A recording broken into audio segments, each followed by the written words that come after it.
자연요법의 원칙, 이게 되게 중요합니다. 자연요법을 하고 싶은데 도대체 원칙이 있다. 8가지 원칙이 있는데요. 첫 번째가 이겁니다. 절대 이걸 먹고 죽는 일이 생기면 안 돼요. 그러니까 복불복이다, 이거 안 됩니다. 그러니까 어떤 사람 이거 먹고 죽게 하면 살기로 하라는, 이거 절대 안 되는 거예요. 이건 해로운 게 전혀 들어가면 안 돼요. 이게 자연요법을 하는 물질은 갓난아이한테 먹여도 임신부한테 먹여도 돼야 되는 거예요. 이게 되게 중요한 겁니다. 그러니까 우리가 이 자연요법을 하는 사람들이 가끔 이제 병원에서 의사들 중에 자연요법을 이해를 잘 못하는 사람들이 있어요. 못해가지고 나 자연요법 하고 뭘 먹고 있다는데 아무것도 먹지 말라. 전혀 관계가 없는 거예요. 원래 못 먹게 하는 이유가 부작용이 있을까봐, 뭐 약에 작용을 해칠까봐 하는데 그게 아니에요. 갓난아이나 임산부도 먹을 수 있을 정도로 안전성이 확보되어 있는 거예요. 그게 되게 중요하다. 그 다음에 신뢰, 내 몸 안에 내 몸이 어쨌든 스스로를 치료할 수 있다는 그런 강한 신뢰를 가져야 됩니다. 어떤 그 의사가 자가면역 질환 중에 굉장히 심각한 그 자가면역 질환으로 자살까지 생각을 하고 있었는데, 어떤 코미디 프로를 보고 1시간 동안 아무 생각 없이 그냥 웃었대요. 막 웃었는데 웃고 나서 그 자가면역 질환, 자살까지 할 정도의 자가면역 질환이 싹 사라진 거예요. 네? 진짜 한 번 1시간 동안 웃고 났더니 이런 사례들이 굉장히 많이 보고되고 있어요. 그러니까 우리가 그건 뭐냐? 우리 몸에 자연추력이 발동한 거예요. 뭔가 센서가 확 켜진 거예요. 그 센서를 켜지게 하는 게 햇빛이 될 수도 있고, 여러분들의 마음이 될 수도 있고, 웃음이 될 수도 있고, 파이토케미칼이 될 수도 있어요. 그러니까 어디서 켜질지 우리는 몰라요. 그러니까 노력하시면 됩니다. 원인을 알아야 돼요. 원인이 뭐냐 도대체. 뭐 이 원인이 유전적인 거냐, 아니면 내 와이프냐, 내 남편이냐, 뭐 내 자식이냐, 뭐 하여튼 그 원인을 알아야 되는 거예요. 그래서 남편 같으면 남편을 내보내든지, 예? 뭐 이 자식 같으면 자식을 유학을 보내든지, 예? 하여튼 내 얼굴에서 안 보여야 일단 스트레스를 안 받는 거죠. 그래서 그게 원인인 경우에는 되게 중요한 육친이라고 하는 건데, 육친의 갈등이 있을 때는 되게 힘듭니다. 어쨌든 이 원인이 미세먼지라든지 그 우리가 독소, 미세먼지, 또 우리가 뭔가 결단에 의해서 안 해버려도 그 문제가 없는 이런 부분들 같으면 그 원인을 우리가 제거함으로써 아주 극적인 호전을 할 수가 있습니다. 예를 들어서 어떤 그 약사가 약국을 하면서 암에 걸렸는데 암을 치료받으면서 약국을 계속 한다는 것은 되게 위험하다는 거죠. 그죠? 왜냐하면 그 약국의 환경이 암을 유발할 수 있는 환경이 될 수도 있기 때문에 일단은 자리를 옮기든지 아니면 약국을 쉬든지 이 둘 중에 하나를 해야 되는데 그걸 무시하고 하는 경우에는 나중에 재발이 많이 되더라. 그 다음에 이제 복합적인 거예요. 육체적으로 뿐만 아니라 정신적, 사회적 관계로 인체를 파악해야 된다. 이건 되게 영적인 부분들인 거죠. 그리고 어떤 인간간 관계 갈등적인 요소들이 있는 경우에는 질병의 치료가 잘 안 됩니다. 이런 부분들도 굉장히 고민을 많이 해야 되는 부분이고요. 그 다음에 예방이 제일 중요하다. 그러니까 치료한 다음에 다시 재발이 되면 안 되기 때문에 치료한 다음에도, 예를 들어서 자연요법을 통해서 몸이 완벽하게 회복이 난 뒤에도 나는 이제부터는 엉터리로 생활해도 돼, 이게 아닌데, 이렇게 하면 안 돼요. 이러면 안 되고, 그때부터는 예방을 해서 우리가 정말 하나밖에 없는 이 생명을 잘 지켜나가야 된다는 거죠. 그 다음에 이제 지금처럼 교육을 받아야 돼요. 여러분들 오늘 제 교육을 받고 한 3일 동안은 자연요법 대단하다, 앞으로 나는 오래 살아야겠다, 저 자연요법. 근데 3일 지나면 한 50%씩 까먹습니다. 그래서 한 일주일 지나면 또 약을 또 먹어야겠네, 이렇게 됩니다. 왜냐하면 교육이 약하니까. 하지만 계속해서 이 교육도 하나의 세뇌거든요.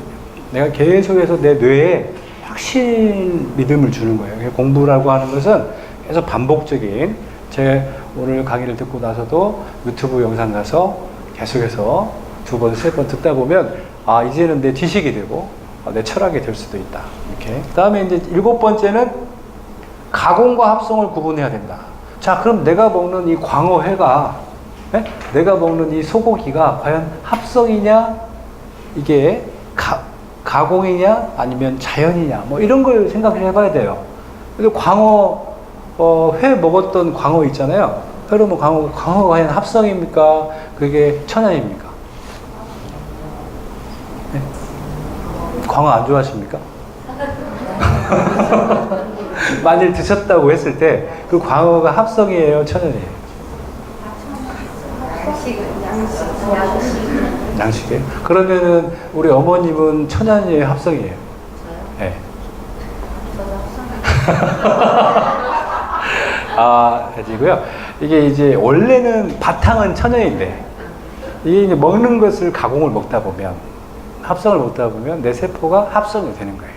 응? 그러니까 우리가 그 광어가 원래는 바탕은 천연인데 광어의 먹이가 뭐냐에 따라서 그 세포가 바뀐다는 거예요. 그러니까 내가 오늘 아침에 먹었던 것이 내 오전에 먹었던 게 오후에 내 세포다라는 말이 있어요. 내가 어제 먹었던 것이 오늘 나의 세포. 내가 어제 돼지고기를 먹었으면 나는 돼지 세포. 이렇게 됐다는 거예요. 그래서 원래 이 징기스칸 이런 몽골 사람들은 굉장히 과격하고 포악하고 뭐 좋게 말하면 야성적이지만 굉장히 호전적이죠. 호전적인데 왜 그러냐? 걔들은 풀을 안 먹어요. 풀을 안 먹고 다 짐승들만 먹습니다. 그러다 보니까 굉장히 싸우는 걸 좋아하고, 그 다음에 싸우는 것도 좋아하고, 굉장히 적극적이면서, 활동적이죠. 좋게 말하면. 그런데만 이제 간디와 같은 사람들은, 굉장히 얌전하고, 무폭력주의, 비폭력주의, 뭘 먹나 봤더니 풀만 먹는 거예요. 실제 먹는 대로 유전자가 바뀝니다. 여러분들이 곰이 100일 동안 마늘하고 쑥을 먹고 사람이 됐고, 그 사람을 우리가 옥녀라고 하고, 그 옥녀의 자손들이 우리잖아요.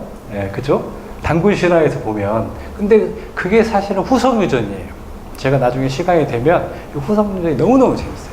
여러분들의 팔자가 정해져 있다라고 생각하시겠지만, 여러분의 DNA 팔자는 정해져 있지 않아요.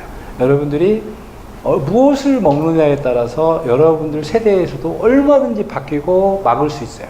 부모님한테 뭐 안 좋은 유전자를 갖고 태어났어도 여러분들이 무엇을 먹느냐에 따라 다 억제하고 바꿔버릴 수도 있어요. 또 이 유전자를 내 자식한테 물려줄 수도 있어요. 그러니까 내가 내 자식을 낳고자 할 때는 내 몸이 건강할 때 낳아야 돼요. 내 몸이 아프고 힘들고 스트레스 엄청 받을 때 나면 내 자식도 유전자가 그대로 또 그렇게 전달이 되는 거예요. 응? 그래서 우리가 100일이면 성격도 바꾼다는 거예요. 여러분 100일이면요 66일이면 여러분의 습관이 바뀌고요 100일이면 여러분들의 성격도 바뀌고 유전자도 다 바뀌어요. 100일 동안이 되게 중요합니다. 우리가 왜 100일인가 봤더니 놀라운 사실이 밝혀진 거예요. 여러분들의 세포를 만드는 줄기세포가 있잖아요. 그 줄기세포가 다 혈액이에요. 여러분들의 모든 세포를 만드는 이 줄기세포들은 당구라고 하는 혈액에 있는데, 그 EPC라고 하는 혈액의 수명이, 최고의 수명이 100일이에요. 그러니까 여러분들은 피가 한번 완전히 바뀌었을 때 내 세포가 바뀐다고 생각하면 되는데, 피의 수명이 100일이라는 거예요. 그죠? 그러니까 여러분들은 100일만 여러분들이 어떤 정확한 프로그램에 의해서 여러분들이 실천을 하신다면 여러분들의 몸은 완벽하게 다 바꿀 수 있다. 근데 100일이 되게 힘들어요. 오죽했으면 작심삼일이라고 했겠어요. 3일도 힘들어요. 3일도 힘들어요. 그러니까 제 아는 병원은요, 제가 아는 병원은 다이어트를 시킬 때 가둬놔 버려요. 가둬버려요. 그냥 병원에 입원이 아니라 문 딱 잠궈 놓고 감옥처럼 가둬버리고, 밥은 어떻게 주냐, 밑에 구멍 딱 열어가지고 밑으로. 아예 얼굴을 안 봅니다. 100일 동안, 100일 한 달 동안. 한 달 단기 코스로 딱 들어가면요, 살이 막 20kg씩 빠져가지고 나와요. 아무것도 안 주고 한약물만 주니까. 어? 그렇게 통제하지 않으면 안 된다는 거예요. 이 사람에게는 욕망이 많잖아요. 예? 뭐 먹고 싶은 욕구가 제일 크다 보니 그게 잘 안 된다는 거죠. 그 다음에 이제 안녕이라고 하는 거 있어요. 자연 치유를 할 때 제일 조심해야 될 게, 이거 먹으면 낫습니다. 이것만 먹으면 무조건 이거 아니라는 거예요. 자연 치유는 수명이라고 하는 건 시인만이 결정할 수 있는 거예요. 우리는 최선을 다해서 신이 어떻게 만들어놓을지 모르겠지만 우리는 그 세포의 최대한의 수명을 우리가 이제 노력을 해서 수명을 지켜주는 거예요. 그렇기 때문에 우리가 이제 최적의 건강 상태를 이루는 거고, 질병의 정도와 관계없어요. 말기 만약에 암이다. 말기암 환자한테 어떤 자연요법을 택할 때는 그 말기암 환자가 수명이 연장될 수는 있어요.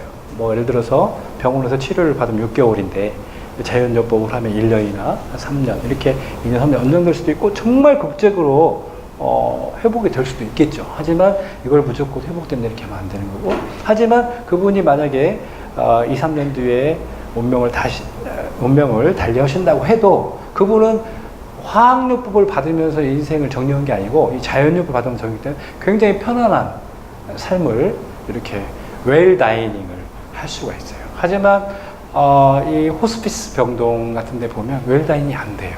거기는 실제 완전히 거의 막 초죽음된 상태에서 터미널에서 화학요법제로 완전히 몸 자체가 오기 때문에 그 정신과 몸이 완전히 다 이렇게 망가져 있는 상태예요. 그런 상태보다 우리 자연요법이라고 하는 것은 최대한 인간적인, 그런 충분히 생각하고 자기 인생을 정리할 수 있게 만들어줄 수 있다. 물론 이건 최악의 상황인 부분이고, 대부분들은 우리가 어쨌든 이 체질 개선을 통해서 건강을 회복시킬 수 있다.